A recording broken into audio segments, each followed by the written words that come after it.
Hello, everyone, and welcome back to Your English Coach, the place where English feels warm, simple, and full of real stories.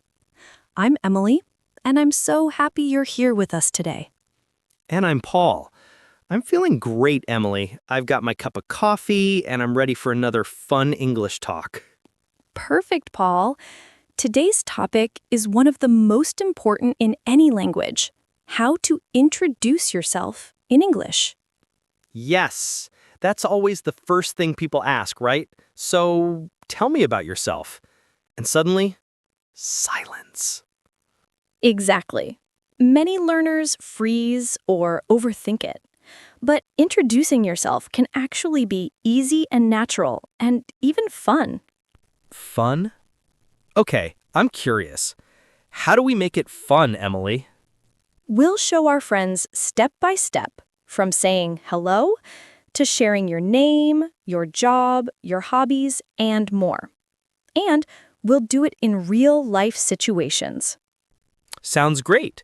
So, friends, if you enjoy learning through stories like this, don't forget to like this episode and subscribe. It helps our little English family grow. All right, let's start simple with the first hello. Okay, Emily, let's imagine it's our first time meeting. I see you at a cafe. I smile and say, "Hi." And I smile back. Hello, nice to meet you.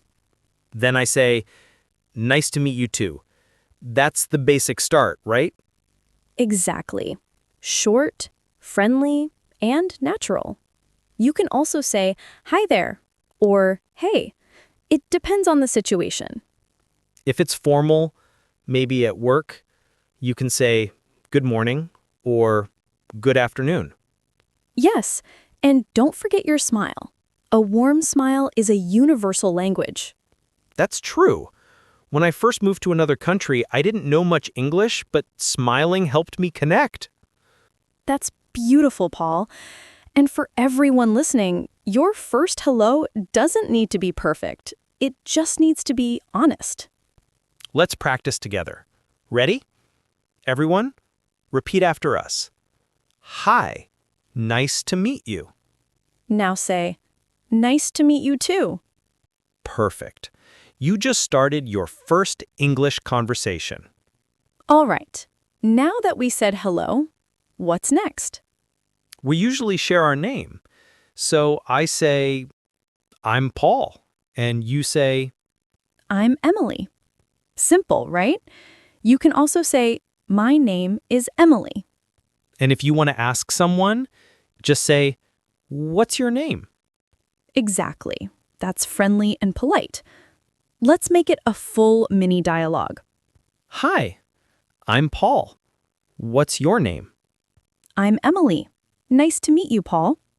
Nice to meet you too, Emily. Where are you from? I'm from England. How about you? I'm from Canada. Great. See how natural that sounds? Short, clear, friendly. And if you forget the grammar, don't worry. People care more about connection than perfection. Yes, that's something we say often on this channel. Connection first, correction later. Let's help our listeners repeat. Say it with us. I'm from, and then add your country. Like this. I'm from Vietnam. Or I'm from Brazil. Perfect. And here's a little vocabulary tip. Hometown means the place where you grew up. Right. For example, my hometown is London. What about you, Paul? My hometown is Toronto. It's big and busy, but I love it. That's great. And everyone listening, think about how you'd answer. What's your hometown? Try to say it out loud. Okay, we said hello, shared our names and hometowns. Now what? Now, let's talk about what we do. You can say your job or what you're studying. All right, I'll start. I'm a designer. I create posters, videos, and sometimes logos. Nice. I'm an English teacher. I help students speak confidently and enjoy learning. That sounds meaningful. And listeners, you can say, I'm a student, or I work in a bank, or I'm a nurse. Exactly. And when you ask someone, you can say, "What do you do?" or "Where do you work?" But don't say, what is your job? It sounds too direct. What do you do is softer. Good point. And remember, it's always nice to add interest. For example, I'm a teacher. I love helping people learn new things. Or, I'm a designer. I enjoy creating beautiful things. That's a great way to show personality. Can I ask you, Emily, when you first started teaching, were you nervous? Oh, absolutely. My first class, my hands were shaking. But then I smiled, said hello, and suddenly everyone smiled back. That's the magic of connection again. And for our listeners, don't worry about making mistakes when you talk about yourself. People will remember your kindness more than your grammar. That's so true. Let's help our audience practice again. Repeat after us. I'm a student. Good. Now try, I work in a restaurant. And finally, I'm a teacher. Wonderful. You're doing great. Remember, every time you say one simple English sentence, your brain gets stronger and more confident. Exactly. One sentence at a time. That's how real learning happens. So now that we know each other's jobs, what's next? Maybe we can talk about what we like to do after work. Oh yes, hobbies. My favorite part. Me too. Let's dive into that next. So, Paul, after a long day designing, what do you like to do to relax? Good question. I love music. I usually play the guitar or listen to my favorite bands. Music helps me clear my mind. How about you, Emily? I love coffee. After teaching, I walk to a small cafe near my home. The smell of coffee, soft music, and warm lights always calm me down. That sounds cozy. I think hobbies tell a lot about a person. Yes, and when you talk about your hobbies in English, you can say, I like or I love, followed by the activity. For example, I love reading or I like cooking. Or, I enjoy watching movies, right? That's another good phrase. Exactly. And if you want to ask someone, just say, what do you like to do in your free time? Friends, let's try together. Say it with me. What do you like to do in your free time? Now, answer with something you enjoy. I like listening to music. Perfect.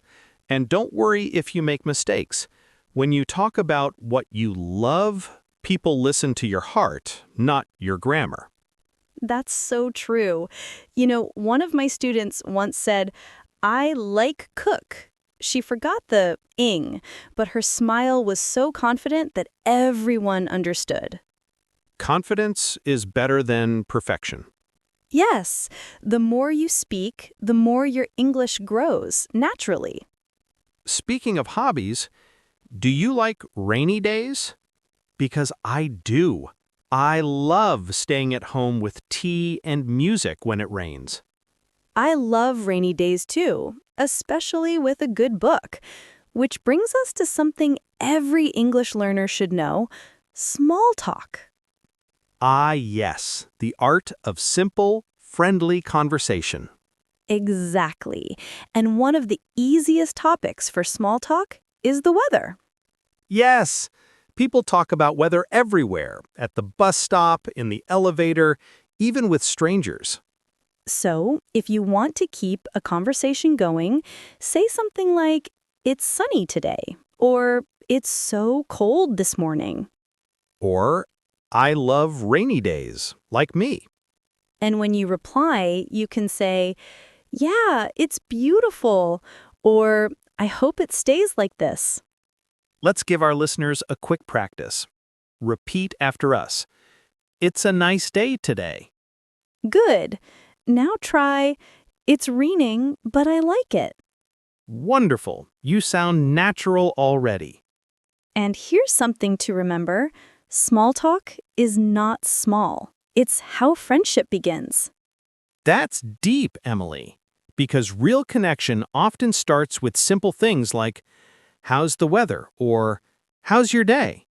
Yes, and from there, we can ask for opinions. For example, what do you think of summer? Or do you like winter? Or, what do you think of spicy food? I love asking that one. Because you love spicy food, right? Absolutely. I once cried in Thailand because the food was so spicy, but it was delicious.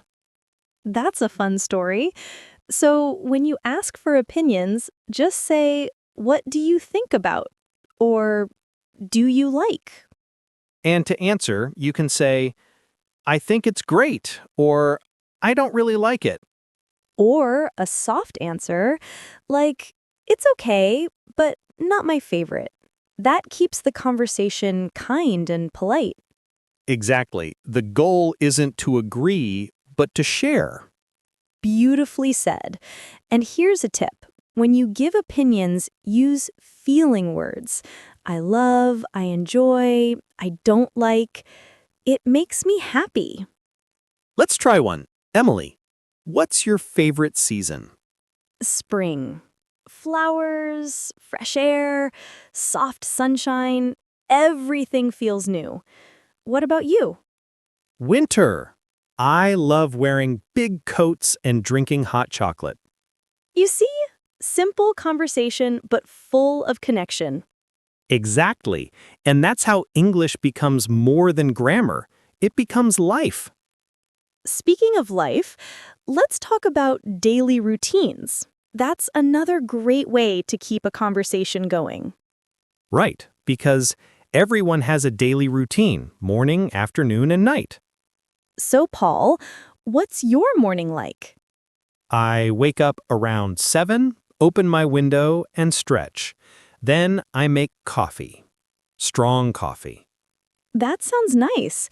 I usually wake up at 6 and go for a short walk. The world feels quiet and peaceful at that time.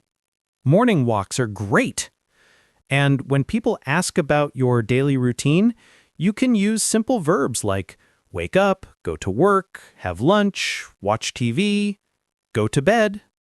Yes, for example, I wake up at 6, I have breakfast at home, I go to work by bus.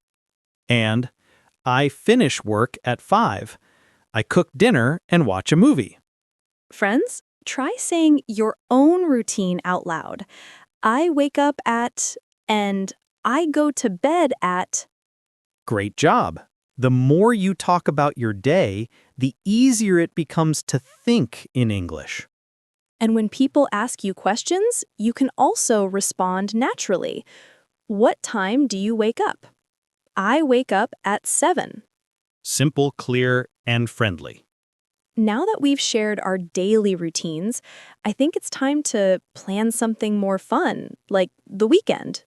Yes, let's plan a weekend together. I love that idea. What should we do first, Paul? Go to the beach? Visit a café? Maybe both. But let's teach our listeners how to invite someone politely. Good idea. You can say, would you like to? Or do you want to? For example, would you like to go to the beach this weekend? And the polite answer could be, that sounds great, or I'd love to. If you can't join, say, I'm sorry, I can't, or maybe next time. That's friendly and polite. So, Paul, would you like to grab coffee this weekend? That sounds great, Paul. I know a lovely cafe with the best chocolate cake. Perfect. And that's our next lesson, ordering drinks at a cafe. Oh, yes, one of my favorite topics. Let's walk to the cafe together in our next scene. Friends, get ready. We'll practice real-life English there. Let's go. All right, here we are. The smell of fresh coffee, quiet music, and the sound of people chatting softly. I love this place. Me too. It feels warm and calm. Okay, let's order something and teach our listeners a few useful cafe phrases. Sure. First, when you enter a cafe, you can say, "Hi, can I have a coffee, please?" Yes, that's perfect. And if you want something specific, say, "Can I have an iced latte?" Or, "I'd like a cappuccino." Right. You can also use "I'd like." It's polite and sounds natural. Okay, let's pretend we're ordering. I'll start. "Hi, can I have a black coffee, please?" And I'll say, "I'd like a latte, please. Oh, and a piece of chocolate cake." I knew you'd ask for cake. Of course. I always need something sweet with my coffee. Friends, let's repeat. "Can I have a coffee, please?" Now try, "I'd like a latte, please." Perfect. And if the waiter asks, "For here or to go?" it means, "Do you want to drink it here or take it away?" You can answer, "For here, please," or "To go, please." Easy, right? Very easy.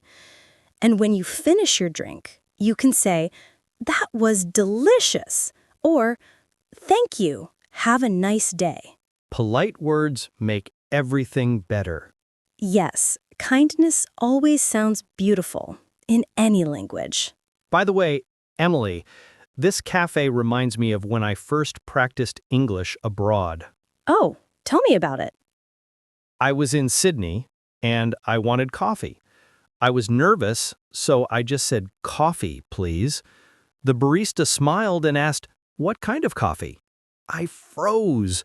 I had no idea there were so many choices. That's such a common story. Yeah. But the next day, I practiced at home. "Can I have a flat white, please?" And it worked. I felt proud of myself. That's wonderful, Paul. Everyone listening, remember this. Every small step counts. Even ordering coffee is progress. Yes, you don't need big, perfect sentences. You just need courage. Exactly. Now that we have our coffee, let's practice one last part of conversation, saying goodbye politely. Yes. Endings are as important as beginnings. Right. You can say, "It was nice talking to you," or "It was great to see you." And if you plan to meet again, say, "See you soon," or "Talk to you later." Here's a quick example. Paul, let's try. Sure. "It was nice talking to you, Emily."